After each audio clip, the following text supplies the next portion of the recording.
Hello friend, this is Durga Singh. Welcome back to our own channel. सबसे पहले hi hello Ram Ram सत श्री अकाल अस्सलाम वालेकुम। तो फ्रेंड्स, कैसे हैं आप सभी? होप कि आप सब ठीक होंगे। और हाँ, वैक्सीन लगवा रहे हैं कि नहीं लगवा रहे? अगर नहीं लगवा रहे हैं तो प्लीज़ जाके लगवाइए। तो फ्रेंड्स, आज का जो टॉपिक है वो आपने थंबनेल देख के समझ ही लिया होगा कि आज हम बात करने जा रहे हैं ब्लॉग राइटिंग या कंटेंट राइटिंग के बारे में। जैसे कि हमने अपने फर्स्ट वीडियो जो फ्रीलांसर वाली वीडियो था उसमें हमने बात किया था कि जो हमने 5 या 6 स्किल्स के बारे में बात किया था, तो उसमें ब्लॉग राइटिंग और कंटेंट राइटिंग भी था। तो जो लोग ब्लॉग राइटिंग या कंटेंट राइटिंग करना चाहते हैं या ब्लॉग राइटिंग कंटेंट राइटिंग से लिख के पैसा कमाना चाहते हैं, तो ये वीडियो उनके लिए है। वैसे सभी देख सकते हैं, नॉलेज ही बढ़ेगा इससे। और मैं भी शायद जो नहीं करना चाहता और वो करने लगे तो शायद उसमें ज़्यादा क्रिएटिविटी हो, क्योंकि हमें पता नहीं होता है कि हम किस चीज़ में एक्सपर्ट हो सकते हैं।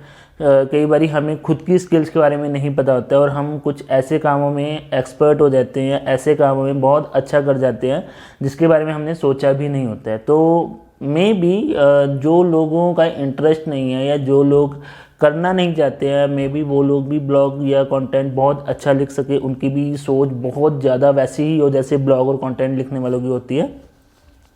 ऐसा होता है जिनकी सोच क्रिएटिविटी होती है, सोच में बड़ी क्रिएटिविटी होती है, बड़ा क्रिएटिव सोचते हैं, बहुत अलग सोचते हैं, यूनिक सोचते हैं। और कुछ शब्दों में मतलब कि शॉर्ट सेंटेंस में अपनी बात समझा लेते हैं। तो वो लोग ब्लॉग लिख सकते हैं और अच्छी अर्निंग कर सकते हैं। तो फ्रेंड्स, आज का वीडियो इसी के ऊपर है। तो वीडियो को लंबा ना करते हुए जल्दी से प्रारंभ करते हैं। तो लेट्स प्रारंभ। तो फ्रेंड्स, सबसे पहला क्वेश्चन आता है, how to become a content writer या ब्लॉग राइटर।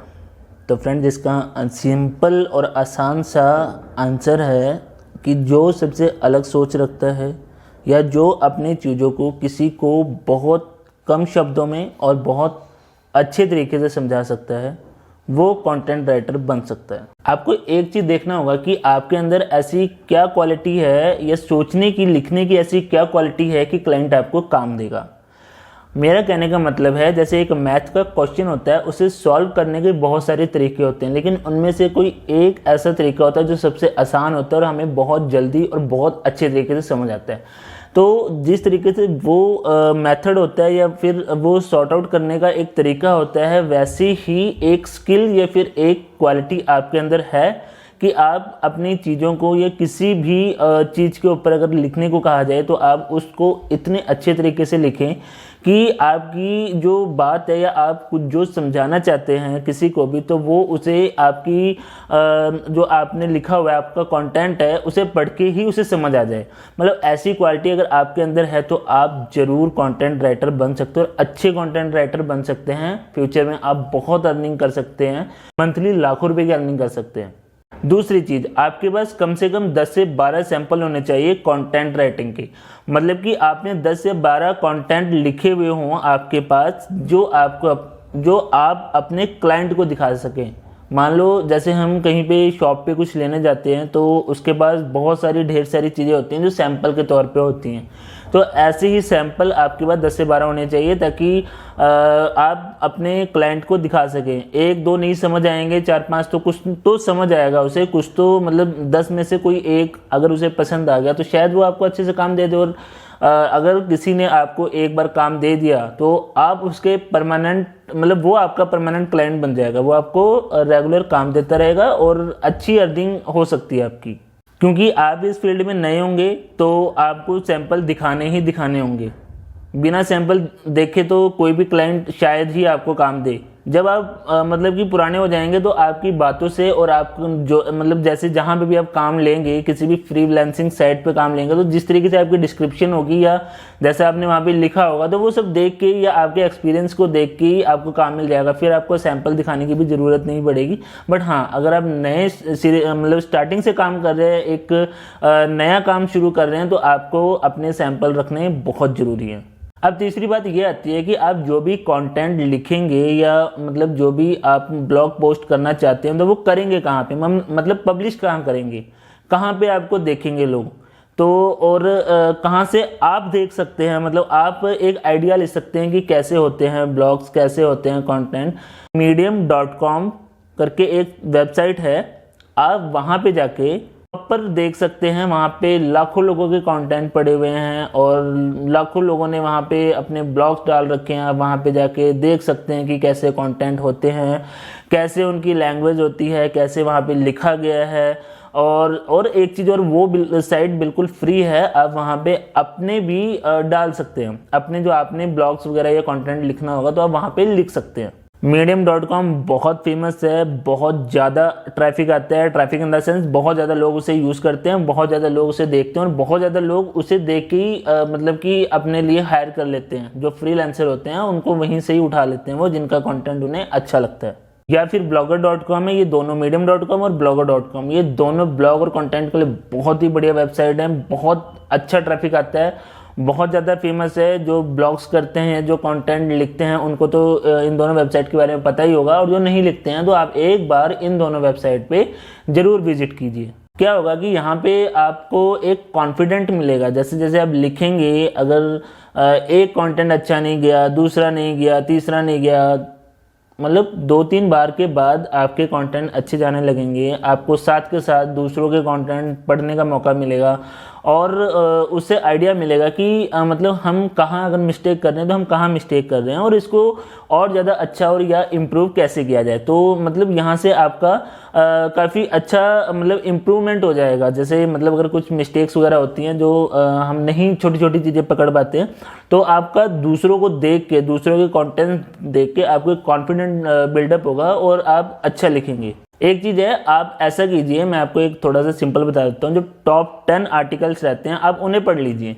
आप उन्हें मतलब 1-2 बार पढ़ेंगे तो आपको बहुत अच्छे से समझ आ जाएगी। अब ज़्यादा नीचे जो मतलब एकदम लास्ट के या बीच के होते हैं उन्हें मत पढ़िए। जो टॉप 10 है उनको पढ़ लीजिए, 1-2 बार आप पढ़ेंगे, उसे देखेंगे, आपको अच्छे से समझ आ जाएगा। आपको और ज़्यादा पढ़ने की जरूरत नहीं होगी, आपको टॉप 10 में ही सब कुछ सारी कहानी समझ आ जाएगी और आप अच्छे से कॉन्टेंट लिख सकेंगे।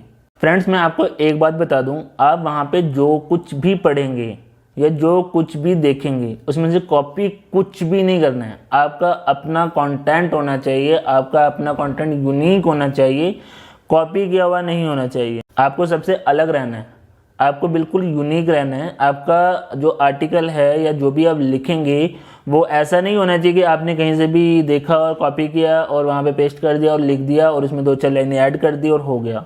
ये मैं इसलिए कह रहा हूँ क्योंकि जो कॉपी की हुई चीज़ होती है वो बहुत जल्दी समझ आ जाती है।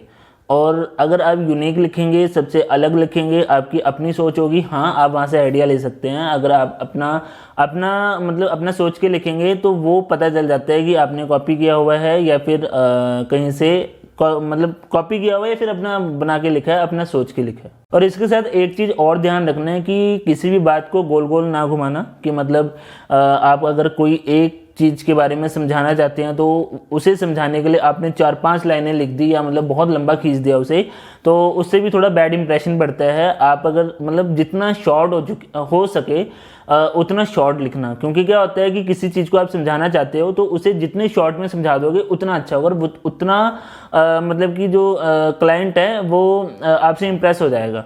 जो बात करनी है पॉइंट टू पॉइंट करनी है, ज़्यादा मतलब खिचड़ी सी नहीं पकानी है। और एक चीज़ और, इसमें ज़्यादा शेरो शायरी नहीं होनी चाहिए कि मतलब आपने स्टार्टिंग में शेरो शायरी कर दी, बीच में फिर कर दी, लास्ट में फिर कर दी। मतलब एक आपने वो मतलब कि अपने वैसा कुछ बना लिया कि हमने शेरो शायरी डालनी है। शेरो शायरी यार अगर इसमें कंटेंट वगैरह में ज़्यादा कोई पढ़ता नहीं है। हाँ मतलब अगर आपको शेरो शायरी का ही शौक है तो अलग बात है, लेकिन कंटेंट के बीच में आपने शेरो शायरी नहीं डालनी।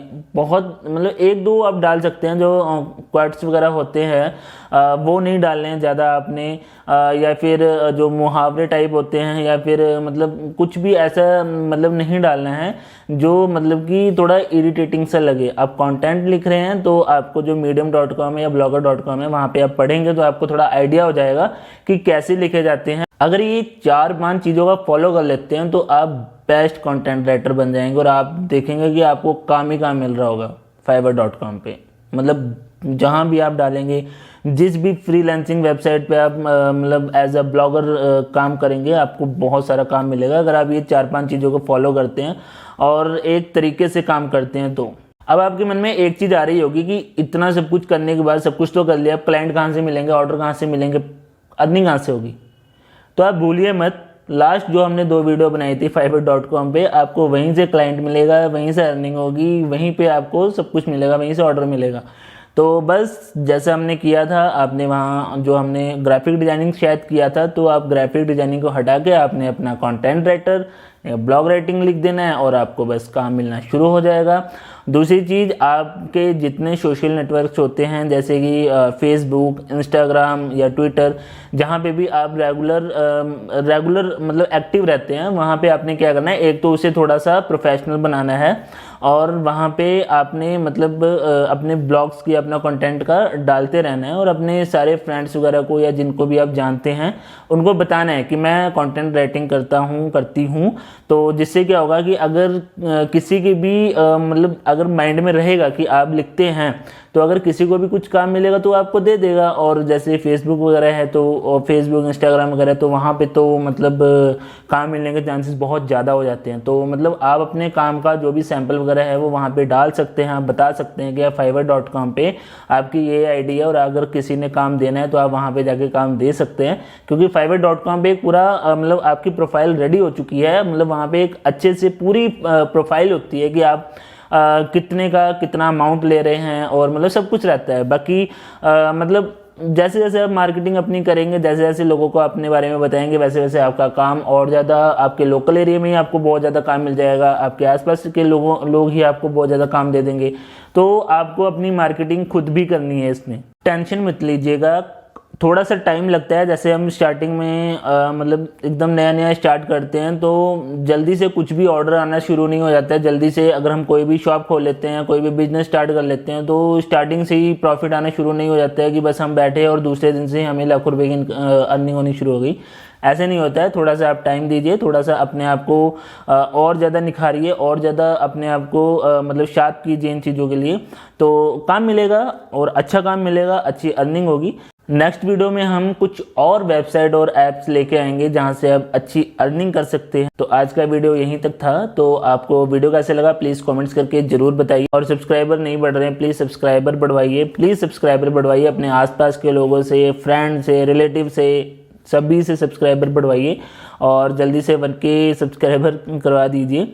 और नेक्स्ट वीडियो हम लेके आएंगे कोई एक ऐसी वेबसाइट जहाँ से आप ये अगर फाइवर पे कर भी रहे हैं काम, अगर वहाँ पे आप 10 से 15 मिनट दे देते हैं, सिर्फ 10 से 15 मिनट, तो आप बहुत अच्छी अर्निंग कर सकते हैं। वो भी एज अ पार्ट टाइम आप इसके साथ ऐड कर सकते हैं। तो फ्रेंड्स, लाइक शेयर कमेंट्स करना ना भूलें, सब्सक्राइब जरूर कर दीजिए। तो मिलते हैं फिर से एक न्यू और इंटरेस्टिंग वीडियो के साथ, तब तक के लिए जय हिंद।